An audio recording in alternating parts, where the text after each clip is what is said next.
आज बनवूया लहान मुलांचा खूप आवडीचा पदार्थ। त्यासाठी 2 उकडलेले बटाटे घेतलेले आहे, त्यामध्ये पाव चमचा हळद, अर्धा चम्मच जिरे, अर्धा चम्मच ओवा घातलेला आहे, चवीनुसार मीठ घालायचं आहे, 1 क्यूब चीज घालायचं आहे, चिली फ्लेक्स घालायचं आहे, छान चीज किसून घेतलेलं आहे। आता हे सर्व चांगलं मॅश करून घ्यायचं आहे।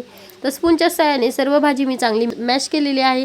त्यानंतर इथे मी घेतलेला आहे एका चपातीचा उंडा, त्याला छान जसं आपण पुरणपोळीसाठी उंडा करतो तसा गोल करायचा आहे हातानेच वाटीसारखा, आणि त्यामध्ये भरायची आहे भरपूर सारी भाजी। तर इथे मी भरपूर सारी भाजी आधी भरून घेतलेली आहे। जेवढी भाजी आपण जास्त भरणार तेवढाच आपला पराठा खूप छान लागणार आहे, त्यामुळे पूर्ण मी भाजी भरून घेतलेली आहे आणि हलक्याच हाताने यावरती सुकं पीठ लावून छान याचा पराठा लाटून घेणार आहे।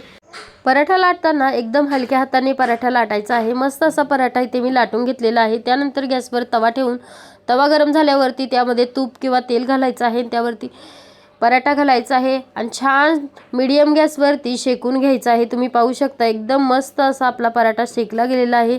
त्यानंतर दुसराही पराठा इथे मी त्याचप्रमाणे शेकून घेत आहे। तर तुम्ही पाहू शकता मस्त पराठा आपला फुगलेला देखील आहे आणि छान देखील झालेला आहे, एकदम पातळ आणि एकदम छान।